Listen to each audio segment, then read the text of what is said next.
Do you need, or maybe just want, a 27-inch gaming monitor on the chip? Maybe you have heard of the KTC offerings, but maybe not the last one.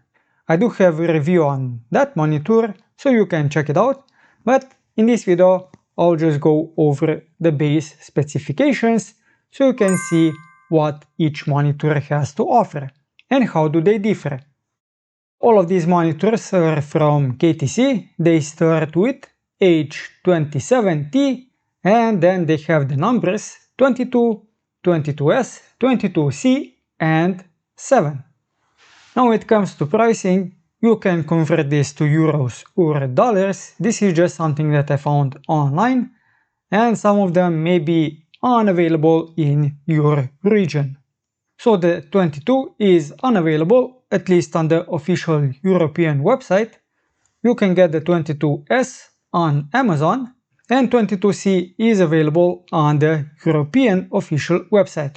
When it comes to the 7, it's available on the Amazon DE, 184 euros.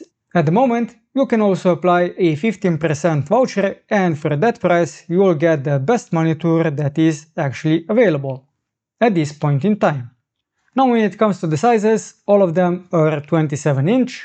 All of the panel types are fast IPS. The resolution is also maximum of 2560 by 1440.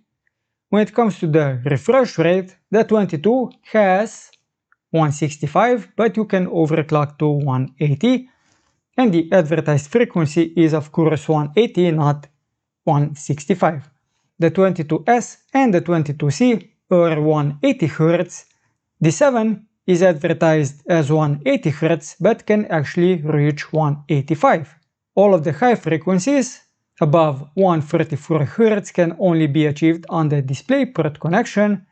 If you use the HDMI port, you can only get 144 Hz.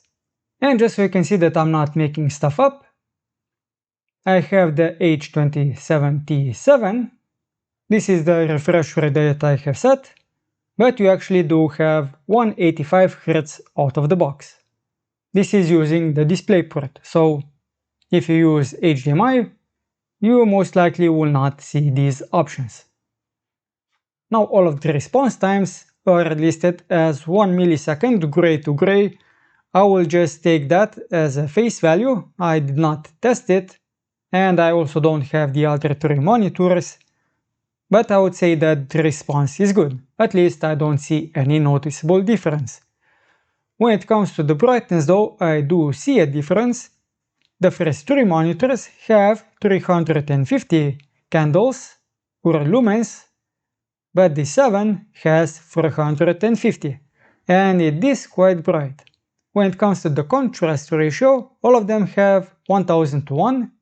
And the color gamut, volume and coverage, this is something I did not know is separate.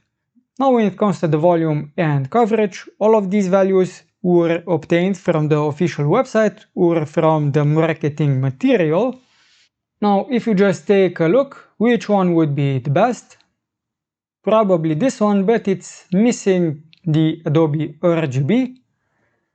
And also, when it comes to the T7 monitor, you will hardly find any information even on the official websites. But if these values are true, then the color accuracy on this monitor is the best, supposedly. The HDR, all of these 3 monitors have HDR10, this one though has HDR400. All of the monitors have FreeSync and G-Sync, so you can use them with consoles. Now when it comes to ports, we have subtle differences. So the first one, the KTC H27T22, this one was like the premium model. So it has 2 HDMIs, 2 display ports, the USB is only for upgrading and you have the audio out. All of the other monitors have the same kind of setup. 22S actually does have the same setup. The 22C loses 1 DisplayPort and the T7 also only has 1 DisplayPort. Now the ergonomics, this is mainly the stand and the VISA capability. All of them have the VISA capability. T22 I mentioned it was premium, so the stand is also premium. It has all of the adjustments: tilt, swivel, pivot, and height adjustment. The 22S and 22C only have tilt, but the 7 has tilt, height, and pivot, but no swivel. The T7 has the stand made completely out of plastic, even the base of it, so no metal plate on the bottom, but even without any metal, the stand is sturdy, so even if you bump into the table, it will come to a halt really fast.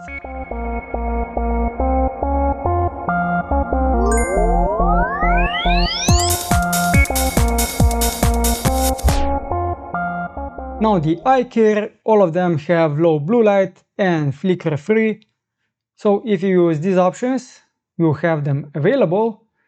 Now when it comes to the lighting and extras, all of them have game crosshair and OSD tools, but only the T22 had RGB ambient lighting. Now what about the year of availability? As far as I know, H27T22 came out in 2022, the 22S and 22C came out, or at least were available, in 2024, and the T7, I think it also came out in 2024, but I got it in 2025, and the information about this monitor is not easily available.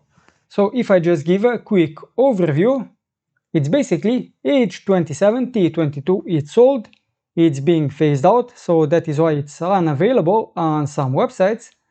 The 22S was version 1, the 22C is version 2, and now the T7 is the new version.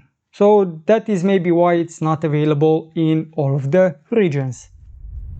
So I quickly went and checked the official KTC website in the US. I found the 27-inch gaming monitor. So let's click on it. It also meets the requirements: 27-inch 1440p, but it has up to 210 Hz, so this is overclock, 200 is base. It has speakers, so if you don't want just the audio jack output, this one has speakers. This stand looks the same as 22S and 22C. We have two HDMIs, one DisplayPort and USB, and also audio jack out. The adjustment of the stand is only tilt. It is fast IPS, 1 millisecond response time. It has HDR400, FreeSync and G-Sync, sRGB 131, Delta E less than 2, 8-bit plus high FRC, and 450 nits brightness. Also has the low blue light. What's included? So we have a DisplayPort cable, and I believe all of the other monitors also do come with the DisplayPort cable. I do know that the T7 that I have came with a DisplayPort, so I did not test it with an HDMI. Now this is all fine, but what is actually the model name? If we go to the product parameters and the price you see, 200, so for what you got, it's quite cheap, I would say. But the model name is H27T22C-3. We have the color gamut coverage, and when it comes to the power, it's external, which I believe is also the case with the other monitors that I have shown you. So which monitor should you get? Well, depending on where you live, I would say this one. So the H27T20C, and the new version now is -3. So I would either get this monitor or this one. That's it for this comparison video. If it helped you decide on which monitor to get, do let me know in the comments down below. And also let me know if you would like to see more videos like this one. And before you click off, subscribe to the channel, so you know what I'll do in my next video.